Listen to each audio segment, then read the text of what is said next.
High students, আজকে আমি তোমাদের লেসন 10-এর স্মার্ট আইসক্রিমের থার্ড পার্টটা পড়াবো। পার্ট 1 এবং পার্ট 2 আমি অলরেডি পড়িয়ে দিয়েছি, পারলে তোমরা চেক করতে পারো। আজকে আমি তোমাদের পার্ট 3টা পড়াবো। তো চলো স্টুডেন্ট, শুরু করা যাক। I knew where Pepi kept his van at night. আমি জানতাম রাত্রিবেলা পেপি তার ভ্যানটা কোথায় রাখত। I waited until about 11 o'clock at night. আমি অপেক্ষা করছিলাম কতক্ষণ রাত 11টা বাজবে। Then I crept out of the house. তারপর আমি চুপি চুপি আমার বাড়ি থেকে বেরোলাম and down to Pepi's van, এবং পেপির ভ্যানের কাছে এসে পৌঁছালাম। There was no one around when I reach the van. মানে যখন আমি পেপির ভ্যানের কাছে এসে পৌঁছালাম তখন আশেপাশে কেউ ছিল না। I force the door open. আমি জোর করে ভ্যানের যে দরজাটা সেটা খুললাম অ্যান্ড শোন মাই টর্চ অ্যারাউন্ড ইনসাইড, এবং টর্চের আলোটা ভেতরে জ্বালালাম। I had never seen so many tubs of ice cream before. আমি এর আগে এত রকমের আইসক্রিমের কৌটো দেখিনি।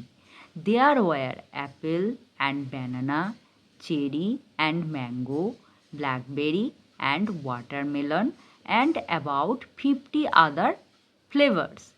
সেখানে ছিল আপেল, কলা, চেরি, আম, জাম, ওয়াটারমেলন বা তরমুজ, এছাড়াও আরও 50টা স্বাদের আইসক্রিম কৌটো ছিল।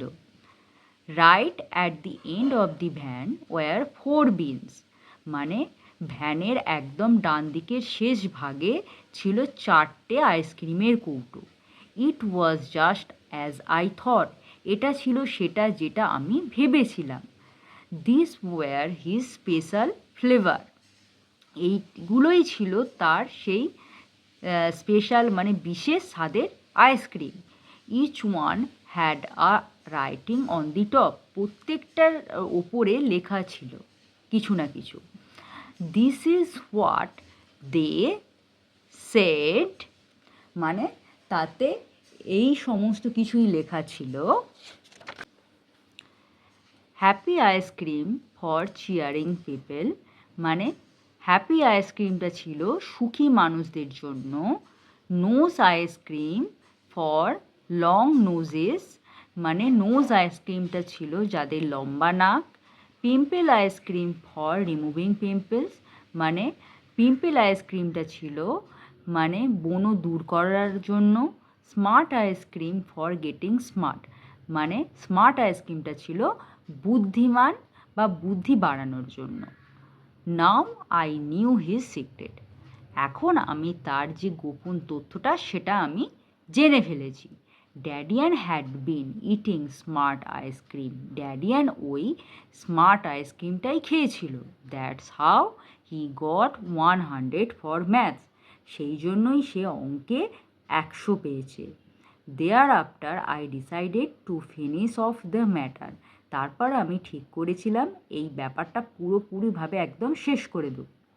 I put some sand. আমি কিছু বালি ছড়িয়ে দিলাম।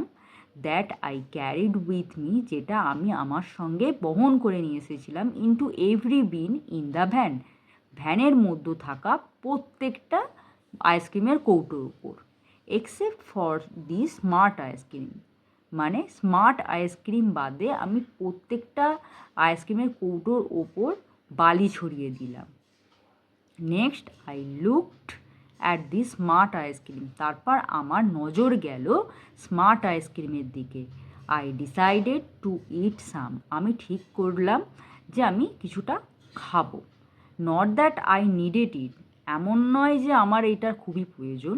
I was quite smart already. আমি যদিও খুবই বুদ্ধিমান। Anyway I gave it a try. মানে যাই হোক, আমি একটা সুযোগ দিতে চাই। I ate the lot. আমি প্রচুর খেয়ে ফেললাম। Once I started I could not stop. Once মানে একবার আমি যখন শুরু করেছিলাম কিন্তু আমি থামাতে পারলাম না। ইট টেস্টেড গুড, এর স্বাদ ছিল খুব ভালো। ইট ওয়াজ ডিলিশিয়াস, এটা ছিল খুবই সুস্বাদু।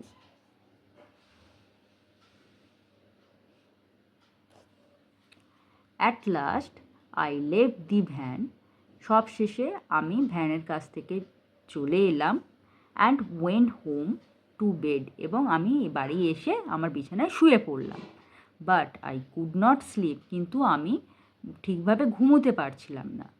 টু টেল দি ট্রুথ, সত্যি কথা বলতে, I did not feel too good, আমি ভালো অনুভব করছিলাম না। I think I have made a mistake, আমার মনে হচ্ছে যে আমি কিছু একটা ভুল করে ফেলেছি। তো স্টুডেন্টস, এরপর আমরা এই গল্পের শেষ প্যারাটা পড়ব। তো এখানে আমরা দেখব যে এই প্যারাগ্রাফে অসংখ্য স্পেলিং মিস্টেক আছে। তো আর আরও দেখব যে যেই স্টুডেন্ট মানে এই যে আমরা যার কথা বলা হচ্ছে কথক, সে একটা টাইম কি না স্পেলিংয়ের জন্য সে প্রাইজ পেয়েছিল যখন তার বয়স ছিল মাত্র 3 বছর। সেখানে তো দেখা যাবে তো এই প্যারাগ্রাফটায় যে স্পেলিং ভুলে অসংখ্য স্পেলিং মিস্টেক হয়েছে। তাছাড়াও একটা সিম্পল ম্যাথস মানে সেখানেও কিন্তু সে সেখানে ভুল করবে, সেটা পারবে না। মানে অতিরিক্ত মাত্রায় স্মার্ট আইসক্রিম খাওয়ার ফলে কী হবে, তার বিরূপ প্রতিক্রিয়া দেখা দেবে। মানে সে আরও বেশি বুদ্ধিমান হওয়ার জায়গায় আরও বেশি তার বুদ্ধি নষ্ট হবে এবং সে বোকা থেকে বোকাতর হয়ে যাবে। তো এই প্যারাগ্রাফটা চলো আমরা পড়ি এবং দেখি যে কি দেখা যায়।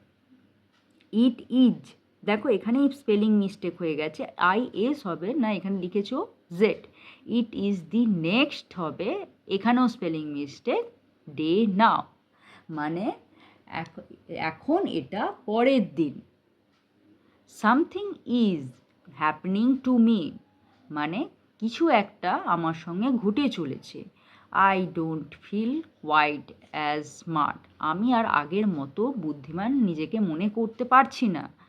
I have been trying to do a real hard সাম, আমি এখন একটা সত্যিকারের কঠিন অঙ্ক করার চেষ্টা করছি।